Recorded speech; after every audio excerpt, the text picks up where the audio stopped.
मूर्ति भेद विभागिनी व्योमवत् व्याप्त देहाय दक्षिणामूर्तये।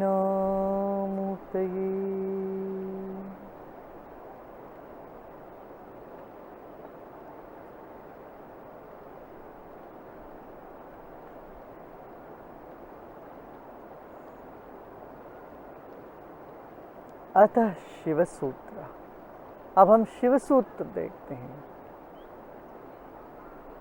हर एक के जीवन में कुछ न कुछ शुभ जरूर घटा है, पर मन का ऐसा स्वभाव है, शुभ को छोड़ देते हैं, जो नेगेटिव बात है, नकारात्मक जो चीज़ें हैं उसको पकड़ के बैठ जाते हैं। देखिए 10 अच्छी बातें आपको सुनाएं, एक गाली दें तो किसको आप पकड़ के बैठते हो?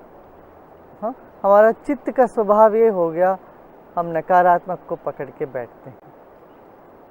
अब इस स्वभाव को बदलें तो शिव सूत्र को पकड़े। एक शुभ हुआ है जीवन में, उस शुभ को पकड़ के चले आगे।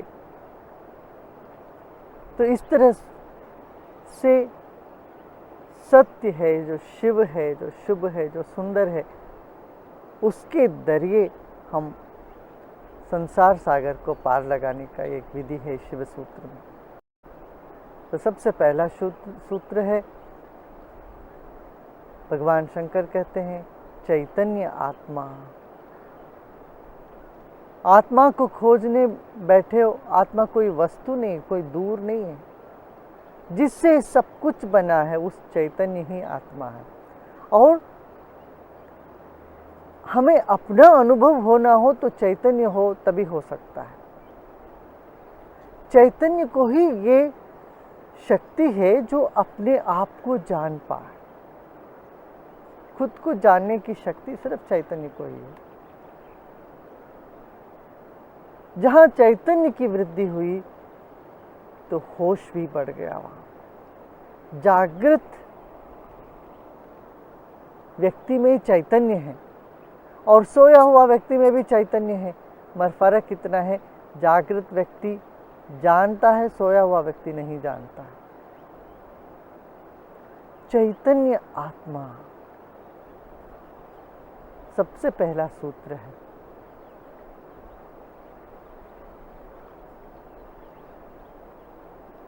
और इस प्रकृति में देखोगे तो कण कण में चैतन्य है, मगर उस कहीं कहीं वो चैतन्य सोया हुआ है, उसका अभिव्यक्ति पूर्ण रूप से नहीं है, कहीं कहीं उसका अभिव्यक्ति अधिक है। इतना जान करके ही व्यक्ति अपने लक्ष्य पे पहुंच सकता है, जो स्वात्मानंद प्रकाश वपुष, आनंद के प्रकाश रूपी हमारी चेतना।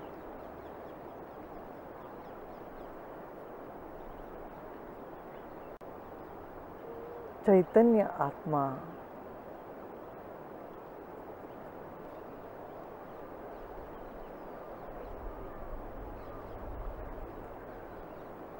और सारी साधनाएं, क्रियाएं, यज्ञ, हवन, होम, दान, पुण्य, सब कुछ चेतना की वृद्धि के लिए, चेतना को बढ़ाने के लिए।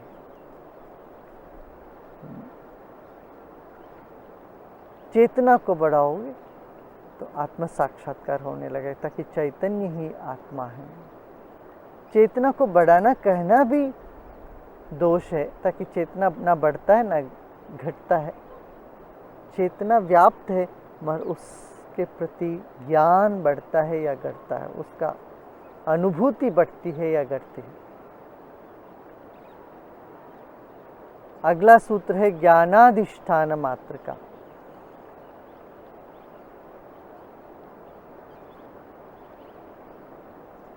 ज्ञान किसी भाषा के जरिए ही समझ में आती है। अनुभूति को हम जब ज्ञान के रूप में परिवर्तन करते हैं तो वो ये किसी न किसी भाषा के रूप में ही हो सकता है। कोई शब्द पद बनता है, पद वाक्य बनता है, वाक्य से हमें ज्ञान होता है। तो ज्ञान का मूल क्या है? अक्षर, अक्षर से पद, पद से वाक्य। अब जब कोई चिंता आपको सताती है तो वो चिंता किसी वाक्य या पद के बिना हो ही नहीं सकता, किसी भाषा के बिना चिंता नहीं कर सकता। अब जो ज्ञान, जो बंधन हो गया हमको, जो ज्ञान, जो चिंता हो गई है, या ज्ञान जो अनुभूति के अहंकार हो गया है, इससे मिटना, इससे अलग होना कैसे? इसको कैसे मिटाना?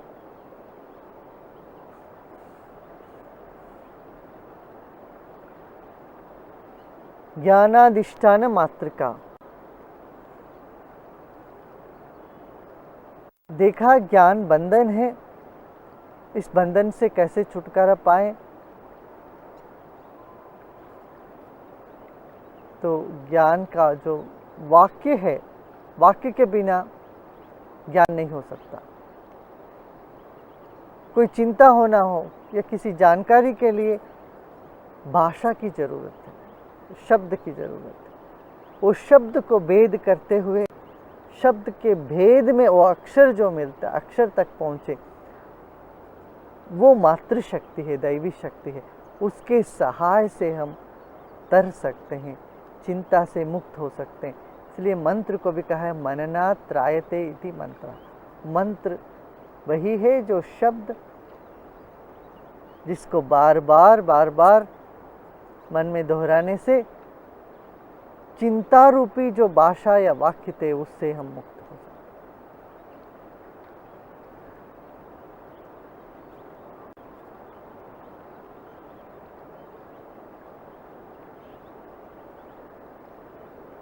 यह एक उपाय है।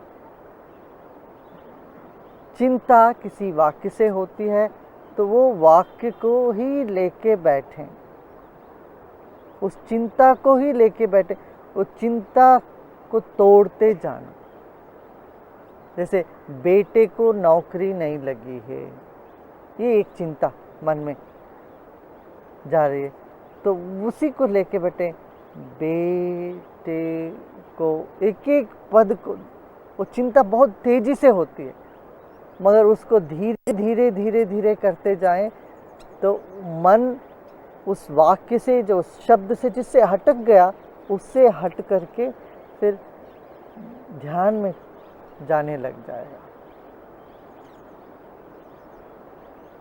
नहीं तो ध्यान के लिए बैठते हैं, कितनी बार वो चिंता को हटाने की चेष्टा करते हैं, वो हटती नहीं। चिंता को ही लेके उसी की मूल में, मात्रा में चले जाएं, शब्दों से उसके अर्थ और शब्दों को भेद करते चले जाएं। ज्ञानाधिष्ठान मात्र का, तब भी ध्यान में गति होने लग जाती है हमें। फिर शक्ति चक्र संधाने विश्व संहारा, शरीर में जो शक्ति के केंद्र है वहां पर ध्यान लगाते लगाते फिर मस्त हो सकते हैं।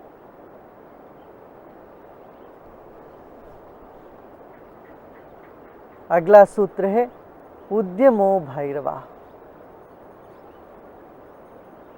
शरीर और मन अलग अलग नियमों पर चलते हैं, जिसे जितना आप ताकत लगाओगे, एक्सरसाइज करोगे, व्यायाम करोगे, उतना शरीर पुष्ट तष्ट पुष्ट होने लगता है। मगर मन के लिए एक अलग ही ढंग है। जितना तुम विश्राम करोगे उतना ही मन तीक्ष्ण होने लगेगा। उद्यमो भैरवा, ये विलक्षण सूत्र है। पुरुषार्थ हम जहाँ नहीं करते हैं वहाँ पर ना साधना सिद्ध होती है,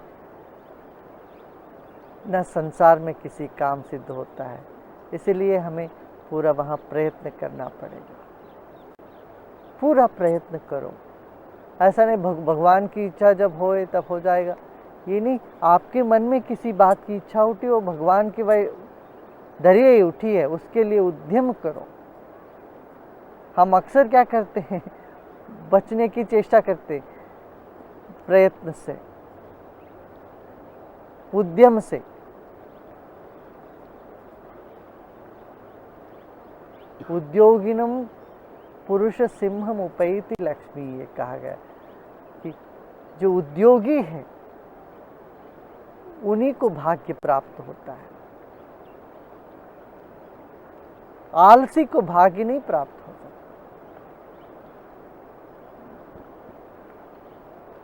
उद्यम हो भैरवा, इसके लिए प्रयत्न करना।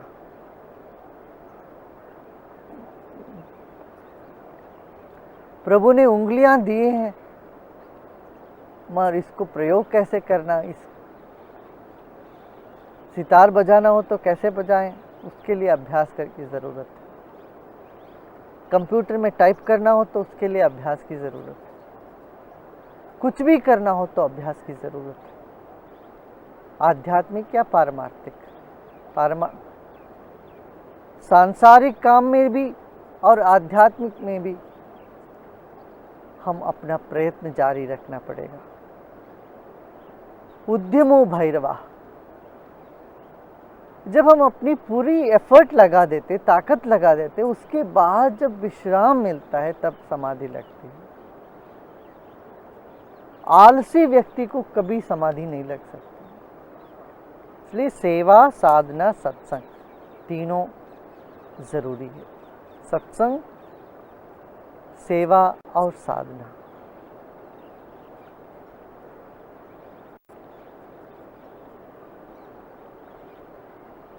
हमको यदि ध्यान नहीं लगता है, मन शांत नहीं होता, इसका कारण है रजोगुण बढ़ गया।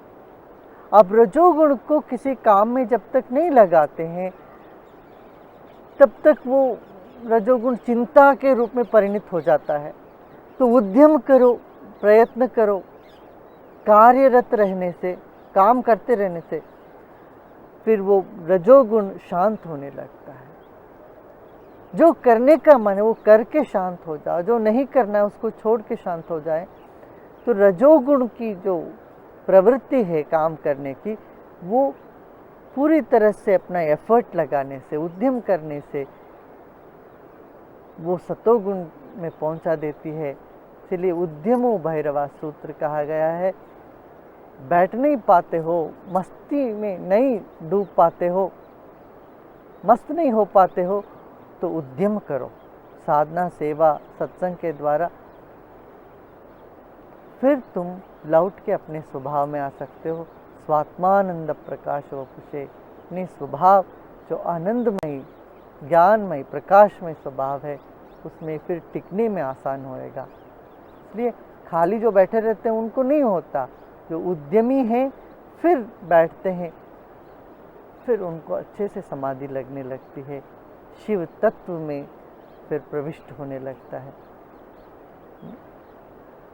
अगले सूत्र में बताते हैं, जागृत स्वप्न सुषुप्ति भेदे तुर्या भोग संवित। अब तीन अवस्था तो हम सब जानते हैं, जागृत अवस्था, स्वप्नावस्था और नींद की अवस्था। तीनों अवस्थाओं के बीच में कुछ क्षण ऐसे मिलते हैं हमें जहां हम ना जाग रहे हैं, ना सो रहे हैं, ना सपना देख रहे हैं, ना नींद में जा रहे हैं। ऐसी जो क्षण के लिए, क्षण भर के लिए जो अवस्था होती है, वही है तुर्यावस्था, वही शिव अवस्था। तो यदि उस अवस्था पर भी यदि हम ध्यान दे देते हैं तो वही फिर समाधि लगने लगता है, चिंता से मुक्त होने लगते हैं। फिर वो भालपन जो हमारा स्वभावगत है वो निखर आने लगता है। फिर वो फलश्रुति है सूत्र की, स्वात्मानंद प्रकाश होकर वहां पहुंचते हैं। तो शिव तत्व को खोजना तो कहाँ खोजना है, कैलाश पर्वत में नहीं है। शिव तत्व को खोजना हो तो जागृत अवस्था और स्वप्नावस्था के बीच में खोजो।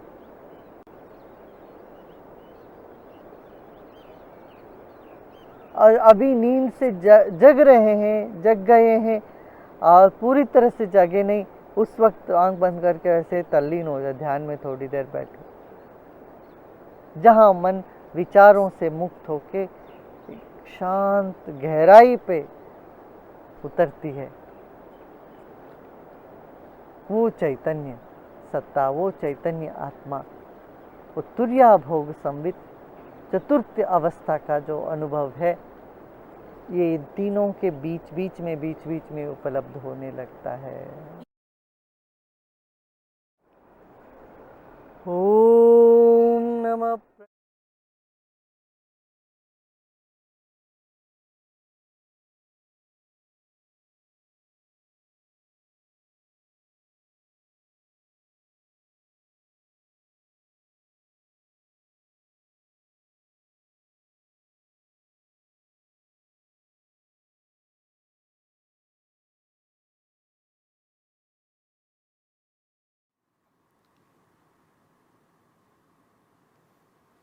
तो ये आपका पहला सेशन था